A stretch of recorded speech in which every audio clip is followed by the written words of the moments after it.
Brother Dale, good to see you. Yes, that's good to be seen. Yes, quarantine into a front room there, I see. Oh, yes. Amid Yes. all the boxes as we contemplate moving in another couple months. Yeah, yeah. Are you actually going to move, or are you just going to contemplate moving? Well, at this point, it seems like contemplating. Nothing's been done yet. I've taken our money, but Yeah, they like to do that a lot. oh, yes. Well, as I was thinking about the brethren and the era of COVID-19, I thought about, okay, well, I think brethren have been in similar crises before. We know as America, we've been in similar crises, similar pandemics Yes. before. And since you and I both have a love of history, my mind began to wander back to the Spanish flu, which I think is not so much a dream as it is a nightmare. Uh, You remember that, do you? I do, yeah, yeah. I was a wee lad, Dale. And then I forgot that you actually did your PhD in Brethren epidemiology. So Absolutely. yeah, Brethren in infectious diseases. Who are you going to call? You call Dale Stoffer. That's right. As But I lived through all those things. oh my goodness, yeah. If you've survived the Spanish flu, Dale, you shouldn't be complaining about moving right now. Okay. Okay, I'll take your word.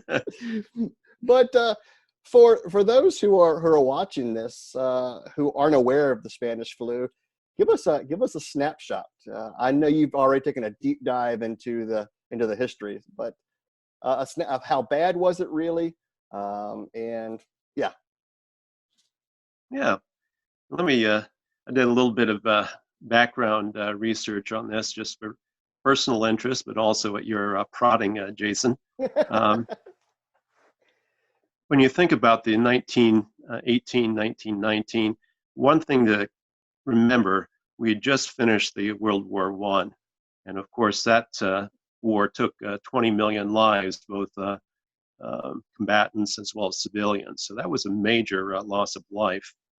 But the flu that followed it, just immediately after. In fact, many of the soldiers returning from the European theater probably did bring back that Spanish flu with them. yeah. Um, Real quick, Dale. I mean, I just to think about that moment in history to be sandwiched between this flu pandemic and the war that was supposed to end all wars. What a point in time. I mean, yeah, I can't imagine what people were thinking and feeling. as I was reading some of the Brethren Evangelist articles, almost constantly there was the idea that we've struggled through the war and now the Spanish flu.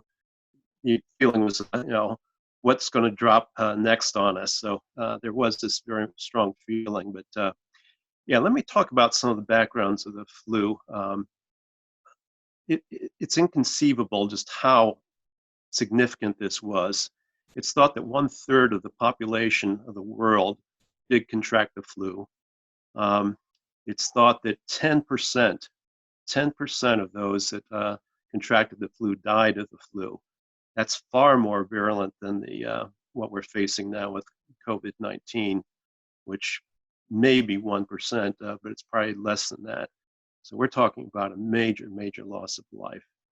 I've seen the stats anywhere from 17 million clear up to 100 million died of the Spanish flu.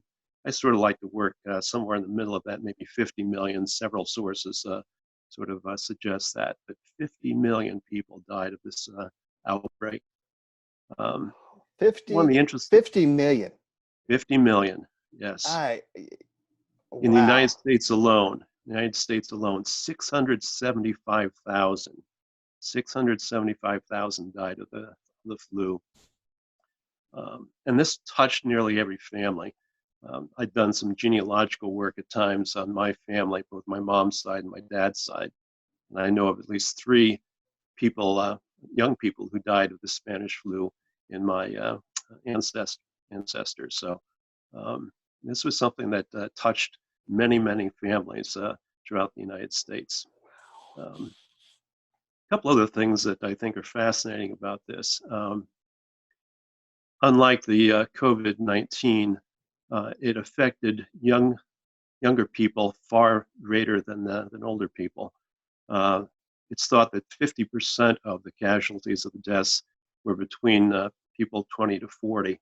So we're talking about something that really hit hard in the younger generations.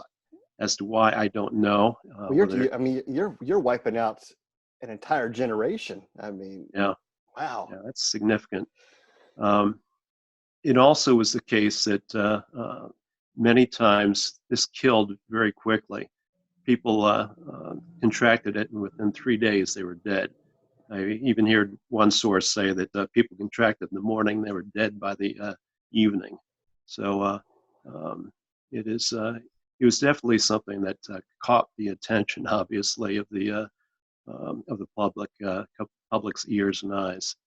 Let me see. A couple of other things I'll just note about this. Just as we're doing today, there were quarantines that were established, and usually those quarantines lasted 3, 4, maybe 5 weeks. It sort of stopped the spread of the virus. People opened up again, social interaction, and it came back a second time.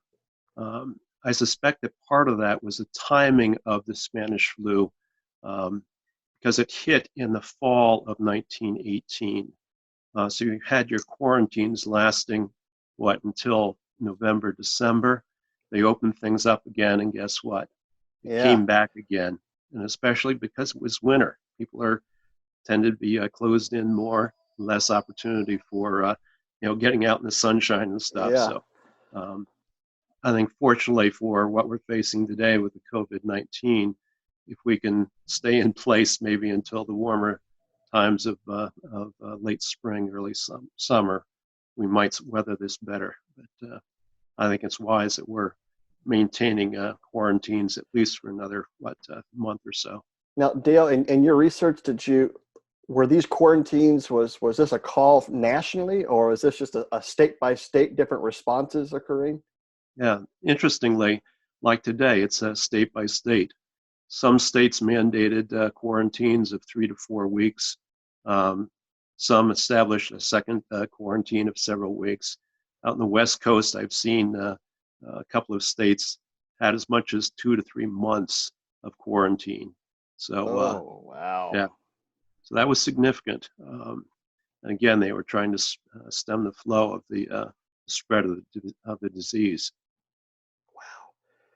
Well, in this kind of hodgepodge responses state by state, brethren, we're not immune.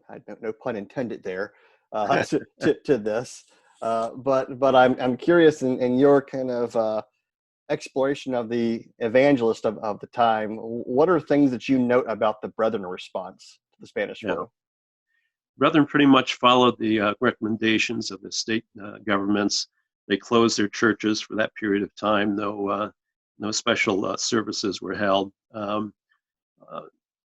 We're not aware of this today, but during the fall season, say beginning October through December, maybe Thanksgiving time, this was the time when your fall revivals took place. They'd bring in an evangelist from some outside congregation who would come and preach at your congregation for 3 or 4, 5 nights in a row to stir up responses, conversions. Well, you still got to get saved, Dale. I mean, absolutely, that's important. Okay, hopefully we do it a little bit differently, maybe. I heard case after case after case they canceled these revivals, so that was a significant thing that was done. Also, in Thanksgiving, they always had their gather in for the offerings for home missions work in the United States. And a number of pastors noted that they just could not send in much money because people were not gathering. They were not sending in their monies. And I know this is probably a concern we have today as well, because you don't have the opportunity to collect those offerings. So, wow. I was interested that one pastor said that he actually took it upon himself to contact every one of his members for that fall ingathering in order to send it the full complement of money in for the Thanksgiving offering. So he said he did it too. Are you recommending that same tactic by brethren pastors today? Is that serious question or not? Dear, I think it's important for us to remember as parishioners that we know the church still needs to have the income to pay our staff, pay the building stuff that goes on. Yeah. So I would trust all of us would take seriously the importance of keeping our funding going into the church. Yeah. Well, one of the things that I love about you is you always kind of pick out those few things that really stand out to you. What are some standout moments as you've looked at the evangelist and you just shared one about this famous or infamous pastor who's going to make sure to get his tithe dollars. But what are other things that stood out to you? I'll just mention a couple of things here. I know you have a couple. Oh yes, absolutely. I always do. Actually, the evangelist has been digitized, but only beginning in 1919. So I wasn't able to explore the issues in 1918, but you get still a very good picture beginning in 1919 of some of the effects of this. By the January 1st issue, and every issue after that for about 3 months, every issue you have obituaries of people who have died of the Spanish flu, and these are people that within the Brethren Church. I think the first one I had, let me just pull out my notes here. Yeah, January 1st, there are 8 people, obituaries of 8 people that died of the Spanish flu. And this is important because we're at weekly evangelist during this time. Yes. Yep. So we're talking about in 1 week's evangelist, we have 8 people who've died of this. Incredible. That's probably even greater than that because obviously there are congregations that don't send in their updates on those things, and in some cases they don't indicate what people died from. But so brethren were being hit by this the Spanish flu quite hard. I did a little bit of chuckling too about one of our evangelists by the name of Louis Bauman. Some of our older listeners might remember that name, but Louis Bauman was a significant revivalist evangelist in the Brethren Church who eventually goes with the Grace Brethren.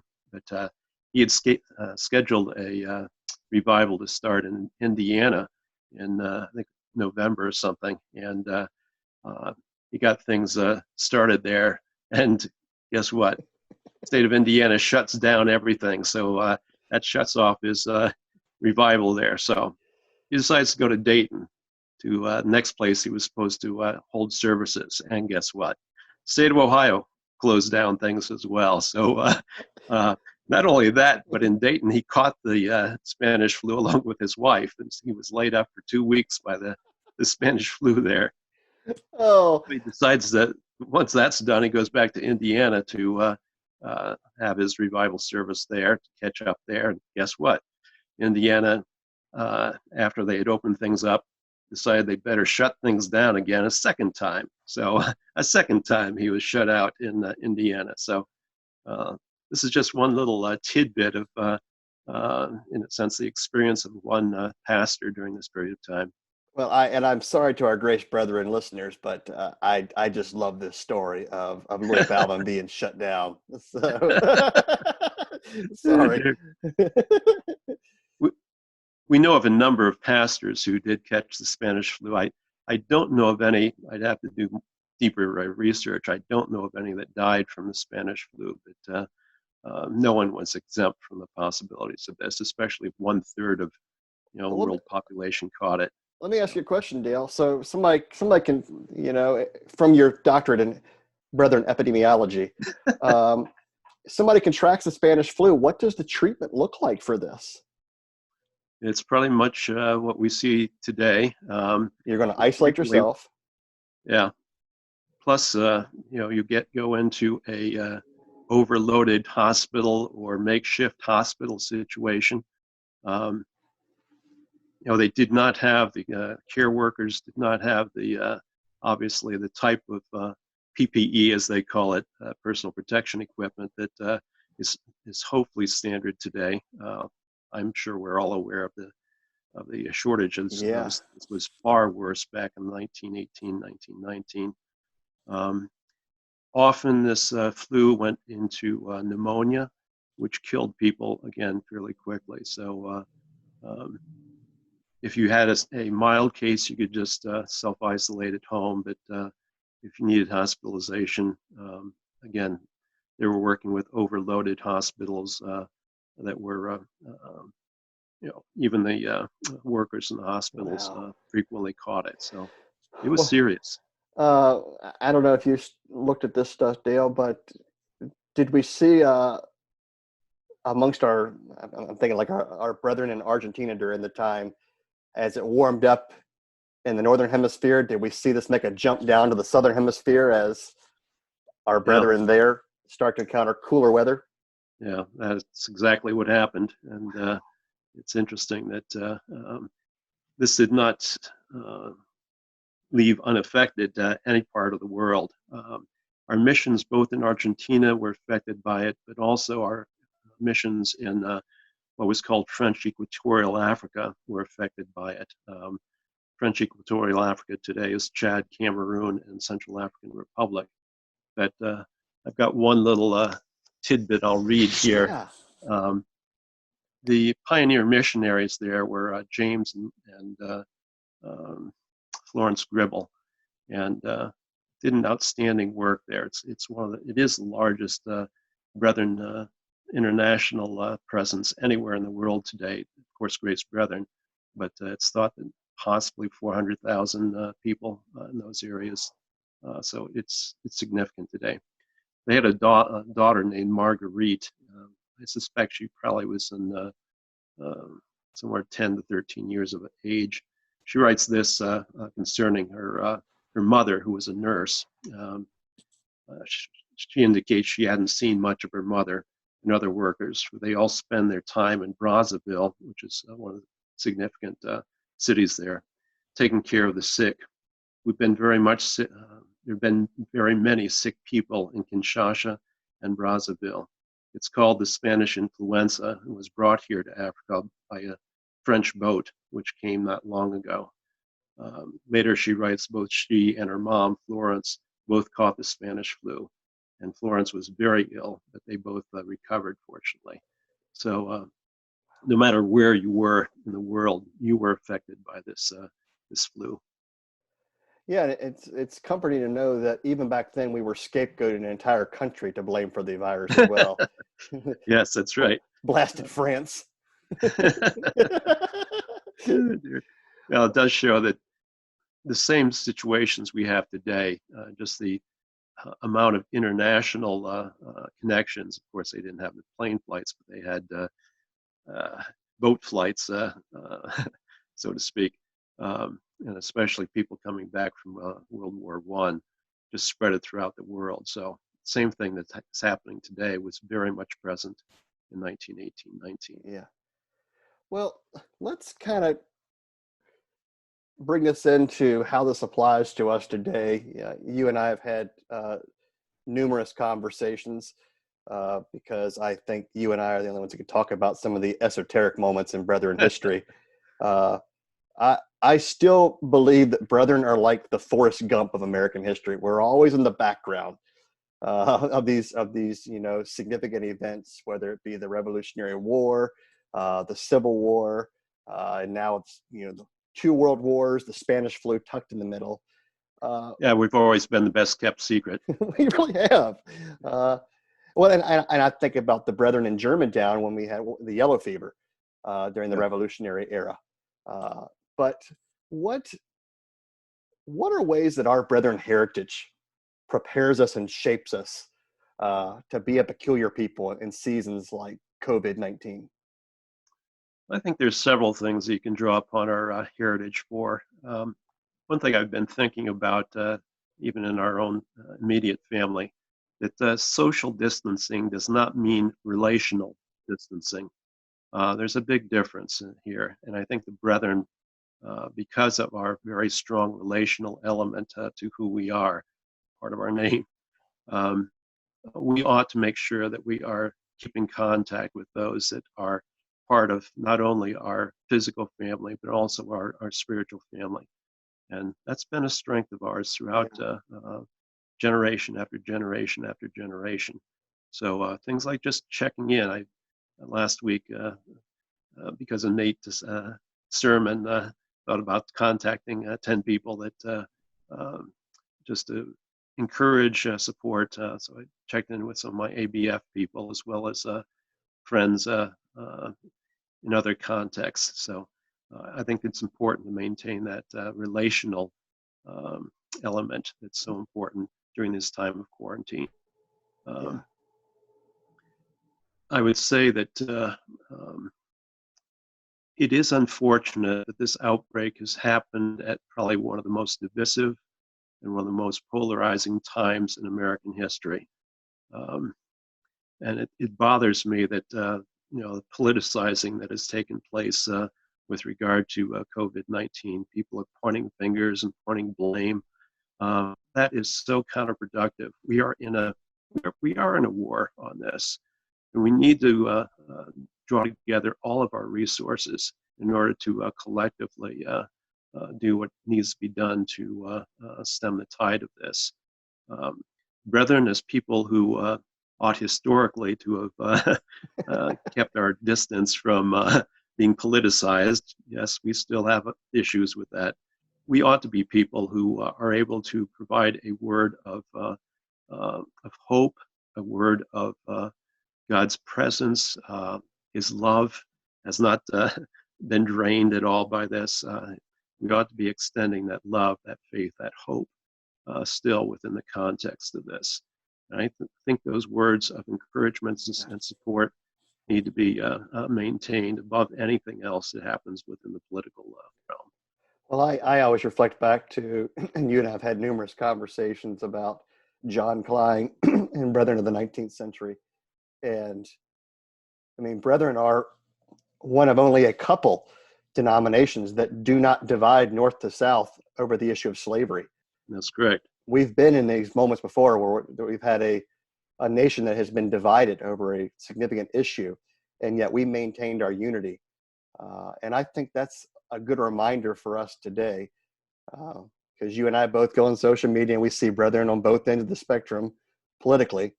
And my heart is grieved. I do lament at times to see how sometimes they only add to this fever pitch of scapegoating instead of modeling an alternative. That's exactly right. And we ought to be people of peace and who maintain that quality of reflecting the Lord in every situation. And this is one of those times where our voice, our presence, even at a social distance, needs to be maintained. Yes, absolutely incredible. Well, are there any other kind of prophetic words, utterances that you want to share with the brethren? The virtual floor is yours. Yeah, a couple of things I do want to mention. I have a daughter-in-law who's a nurse in San Francisco, and just last weekend, she has had her first shifts on the COVID-19 wards at the hospital. We need to be praying for our health workers, our nurses, our doctors, our staff health workers.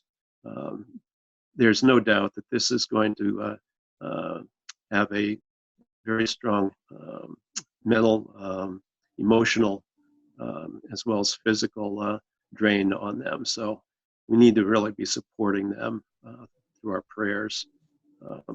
We let Molly, that's her name, know frequently that we're praying for her, and just trust that she will be able to maintain her health throughout all of this. So that's a very important, I think, commitment that we ought to be having in the midst of this.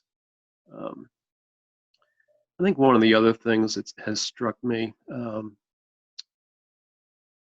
it's interesting to me that we in the 20th century, now 21st century, have not had a kind of encounter with such a virile disease as as COVID-19 since the Spanish flu over 100 years ago. We live in a society that, because of immunizations, because of just all the advances in medicine and science, that we no longer have to fear those outbreaks that would have been a very common thing up through the end of the 19th century. So I think one of the things that sometimes our forefathers and foremothers realized was that even if the reality of death hits our family, as it did so often up through the beginning of the 20th century, even though that is the reality, nonetheless, we are people of hope. We are people of the resurrection. We walk in the resurrection. Even though we may not be able to meet in two weeks on Easter Sunday, I trust that the hope of resurrection, the spelling of the defeat of death, can be a important truth for us to keep in mind. I ran across an interesting statement by Henry Holsinger as I was doing some reading in some of the his periodical called the Christian Family Companion.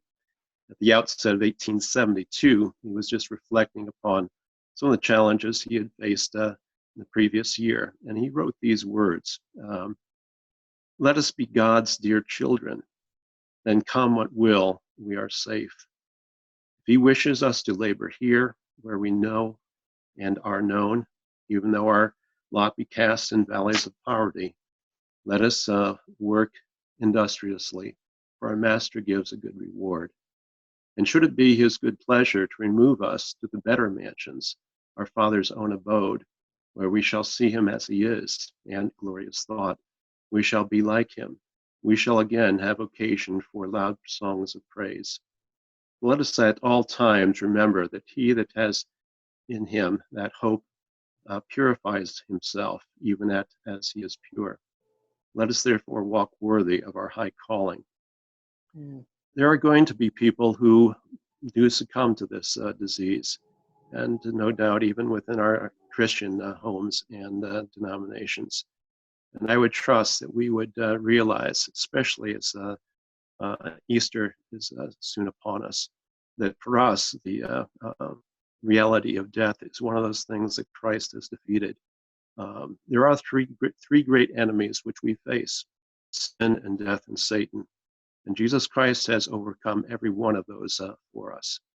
So even though our hearts might be struck by the reality of a loved one passing from this, I pray that it does not happen to any of us. But should it, I think we need to just remember that our hope is not in hope that needs to be questioned.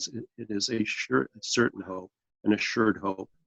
And we know that nothing can separate us from the love of God, which is in Christ Jesus our Lord. I think those are truths that ought to be very much present as we face a very virile enemy in this COVID-19. Brother Dale, I think that's a good word to end on. So thank you for your time, and I hope we hear your challenge to be a people of hope and to continue to pray for those who are on the front lines offering hope in this season. Thanks for your time, Dale. Thank you.